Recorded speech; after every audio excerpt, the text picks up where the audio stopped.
Congress party ఈరోజు పట్టపగలు ప్రజాస్వామ్యం యొక్క గొంతు కోసింది.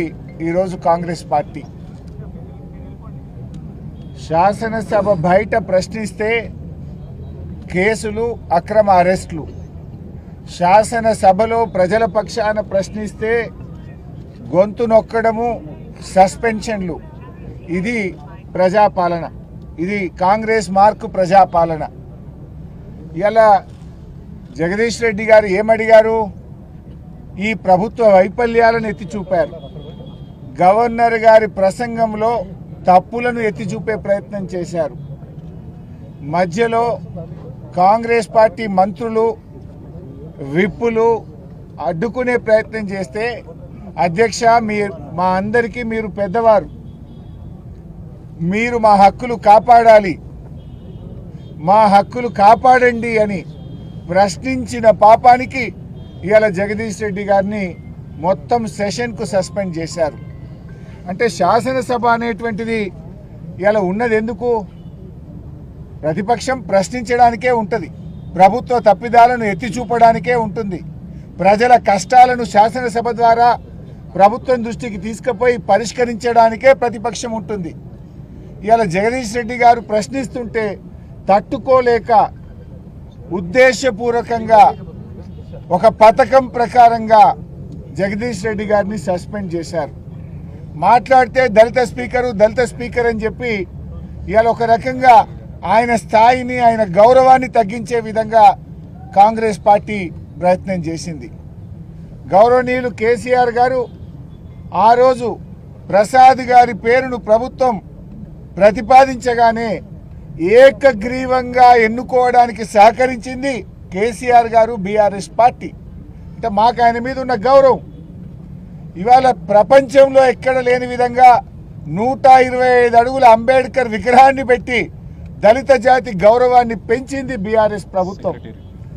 ఈ దేశంలో ఎక్కడ లేని విధంగా రాష్ట్ర సచివాలయానికి డాక్టర్ బాబాసాహెబ్ అంబేద్కర్ పేరును పెట్టి దళితుల గౌరవాన్ని పెంచింది బీఆర్ఎస్ ప్రభుత్వం, కేసీఆర్ గారు. ఇవాళ ప్రపంచంలో ఎక్కడ లేని విధంగా 10 లక్షల రూపాయల దళిత బంధు పథకాన్ని ప్రవేశపెట్టింది ఇవాళ కేసీఆర్ గారు. కాంగ్రెస్ పార్టీ ఇవాళ దళితుల గురించి మాట్లాడుతుంది. దళితులను అవమానపరిచినటువంటి చరిత్ర ఇవాళ కాంగ్రెస్ పార్టీది. ఇవాళ కాంగ్రెస్ పార్టీ దళిత్ కార్డును అడ్డం పెట్టుకొని రాజకీయం చేయాలని, ప్రతిపక్షం గొంతు నొక్కాలని ప్రయత్నం చేస్తూ ఉన్నారు. డాక్టర్ బాబాసాహెబ్ అంబేద్కర్ గారిని ఓడించినటువంటి చరిత్ర కాంగ్రెస్ పార్టీది. బాబు జగజీవన్ రామ్ గారిని అవమానిస్తే కాంగ్రెస్ పార్టీకి రాజీనామా చేసి ఆయన కొత్త పార్టీ పెట్టుకున్నటువంటిది కూడా ఈ దేశ ప్రజలందరికీ తెలుసు. ద్రౌపది ముర్ము గారిని అవమానించిన చరిత్ర కూడా కాంగ్రెస్ పార్టీదే. ద్రౌపది ముర్ము గారిని అధిరంజన్ చౌదరి గారు, ఒకసారి సోనియా గాంధీ గారు కూడా ద్రౌపది ముర్ము గారిని అవమానించిన విషయం ఈ దేశ ప్రజలందరికీ కూడా తెలుసు.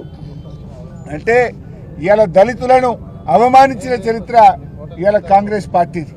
కానీ ఈరోజు శాసనసభలో మేము చాలా స్పష్టంగా బీఆర్ఎస్ పార్టీ నుంచి 15 మంది ఎమ్మెల్యేలు స్పీకర్ ఛాంబర్కి వెళ్ళి అక్కడున్న శాసనసభ వ్యవహారాల మంత్రి శ్రీధర్ బాబు గారికి, స్పీకర్ గారికి చాలా స్పష్టంగా చెప్పాం.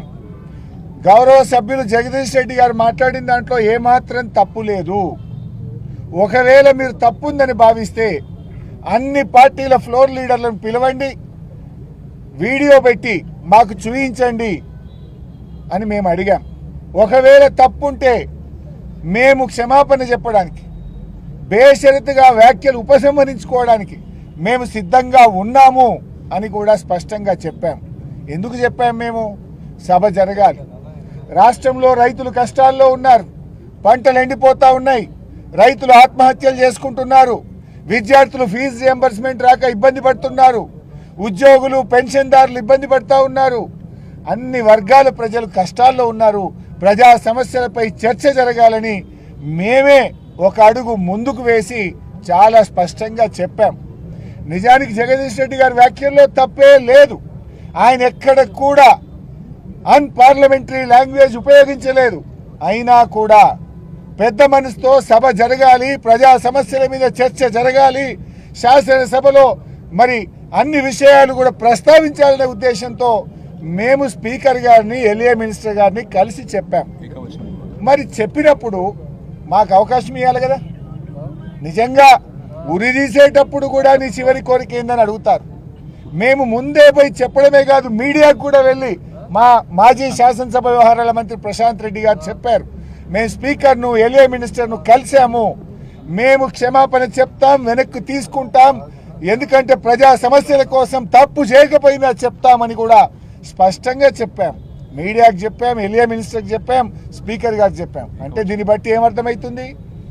పథకం ప్రకారంగా ముందే మీరందరూ కూడా అనుకొని బీఆర్ఎస్ పార్టీకి అవకాశం ఇవ్వకుండా, జగదీష్ రెడ్డి గారికి అవకాశం ఇవ్వకుండా, ఒక కుట్రతో బీఆర్ఎస్ గొంతు నొక్కాలని, బీఆర్ఎస్ ప్రశ్నిస్తే, బీఆర్ఎస్ సభలో ఉంటే వాళ్ళ తప్పిదాలన్నీ బయటకు వస్తాయని ఉద్దేశపూర్వకంగా ఇవాళ జగదీష్ రెడ్డి గారిని సస్పెండ్ చేశారు.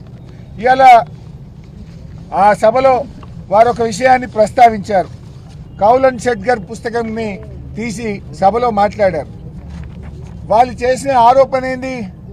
ఏకవచనం వాడారు అన్నారు. నిజానికి మా జగదీష్ అన్న ఏకవచనం వాడలే, మీ అన్నాడు తప్ప నువ్వు అనలే, నీ అనలే, మీ అన్నారు. మీరు మీ మీ మీ మీకే కాదు, ఈ సభ అందరికీ ఆయన పెద్ద మనిషి స్పీకరు, సభ అందరికీ పెద్దవాడు, అందరి గురించి మాట్లాడాలని చెప్పే ప్రయత్నం చేశారు తప్ప ఏకవచనం వాడనే లేదు.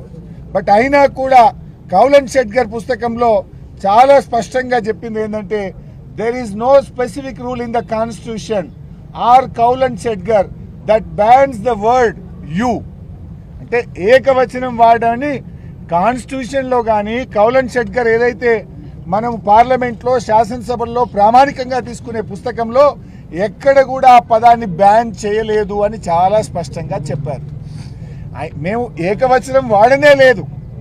ఒకవేళ మీరు ఆరోపిస్తున్నట్టు వాడినా దాని ప్రకారంగా కూడా అది కరెక్ట్ కాదు అని చెప్పి చాలా స్పష్టంగా ఇందులో చెప్పబడ్డది. అంటే ఇవాళ మీరు ప్రతిపక్షం యొక్క హక్కులు కాలరాసే విధంగా మీరు ప్రయత్నం చేస్తున్నారు. అంటే ప్రశ్నించడమే తప్పు. బయట ప్రశ్నిస్తే కేసులు, అరెస్టులు, శాసనసభలో ప్రశ్నిస్తే గొంతు నొక్కుడు, సస్పెన్షన్లు. ఇదేనా మీ ప్రజాపాలన? రాహుల్ గాంధీ గారు మీరు చెప్పే రాజ్యాంగ పరిరక్షణ ఇదేనా? నేను రాహుల్ గాంధీ గారిని అడుగుతా ఉన్నా. ఈ రాష్ట్రానికి ఇన్ఛార్జిగా వచ్చిన మీనాక్షి నటరాజన్ గారు ఏమన్నారు? ప్రశ్నించడం, ధర్నాలు చేయడం, నిరసించడం ఇది ప్రజాస్వామ్య హక్కు అన్నారు. ఇవాళ మేము అడిగింది, మా జగదీశన్ ఏమడిగిండు? పంటలు ఎండుతున్నాయని, గవర్నర్ చేత తప్పులు చెప్పించారని, ప్రజలు కష్టాలు పడుతున్నారని, ఇదే కదా మేము చెప్పింది. అంటే ఇలా ఒక అప్రకటిత ఎమర్జెన్సీని తలపించేలాగా ఇవాళ ఈ రాష్ట్రంలో కాంగ్రెస్ పాలన ఉంది. ప్రశ్నించే వారిని పగబట్టే విధంగా ఈరోజు కాంగ్రెస్ పాలన ఉంది. ఈ ప్రభుత్వం ఏకపక్షంగా వ్యవహరిస్తూ ప్రతిపక్షాల యొక్క హక్కులు కాలరాస్తుంది, ప్రతిపక్షం యొక్క గొంతు నొక్కే ప్రయత్నం చేస్తూ ఉంది. ఇదంతా డైరెక్షన్ అంతా రేవంత్ రెడ్డి, యాక్షన్ అంతా శ్రీధర్ బాబు. చాలా స్పష్టంగా కనబడ్డది. పావు గంట కోసం సభను వాయిదా వేసి ఢిల్లీలో ఉన్న రేవంత్ రెడ్డితో మాట్లాడి ఆయన ఆదేశాల మేరకు ఇవాళ జగదీష్ రెడ్డి గారిని సస్పెండ్ చేసేటువంటి ప్రయత్నం చేశారు. నేను అడుగుతా ఉన్నా, ఇదెక్కడి పద్ధతి? ఇవాళ మీరు అంబేద్కర్ దగ్గర పోయి నిరసన చెప్పుదామంటే దానికి కూడా తాళమేసి పెట్టిండ్రు. ఇక మీకేదో దళితుల మీద గౌరవం ఉందని నటిస్తున్నారు. ప్రపంచంలో ఎక్కడ లేని విధంగా కేసీఆర్ గారు ఇంత పెద్ద విగ్రహం కట్టిస్తే ఆ అంబేద్కర్కు నివాళులు అర్పించడానికి, ఆ అంబేద్కర్కు దగ్గరికి వచ్చి చూడడానికి వచ్చే వాళ్ళకు చూడకుండా అంబేద్కర్ను ఇవాళ బందీని చేసే ప్రయత్నం చేసిండ్రు. రేవంత్ రెడ్డి గారు కనీసం ఇంత పెద్ద అంబేద్కర్ విగ్రహం కడితే ఒక్కనాడు వచ్చి మీరు పూలదండేసినారా? ఇంకా మీరు దళిత జాతి మీద గౌరవం ఉన్నట్టు, మీకేదో ప్రేమ ఉన్నట్టు దాన్ని అడ్డం పెట్టుకొని ఇవాళ మా జగదీష్ రెడ్డి గారిని సస్పెండ్ చేసే ప్రయత్నం చేసినారు. ఇవాళ అదేవిధంగా ఉత్తమ్ కుమార్ రెడ్డి గారు కానీ సభలో మాట్లాడిన కాంగ్రెస్ పార్టీ సభ్యులు పూర్తిగా సభను తప్పుదో పట్టించే ప్రయత్నం చేశారు. సభా సాంప్రదాయాలను తుంగలో దొక్కారు. సభలో ఎప్పుడైనా ఇలాంటి పరిస్థితి వస్తే ఫ్లోర్ లీడర్స్ అభిప్రాయం తీసుకుంటారు, స్పీకర్ ఛాంబర్కి పిలిచి మాట్లాడతారు. ఆ సభ్యుడికి అవకాశం ఇవ్వాలని కూడా రూల్స్ బుక్ చెప్తుంది. ఆ సభ్యుడు నువ్వు మాట్లాడిన వ్యాఖ్యలు వెనక్కి తీసుకొని చెప్పాలి నిజంగా తప్పు మాట్లాడితే.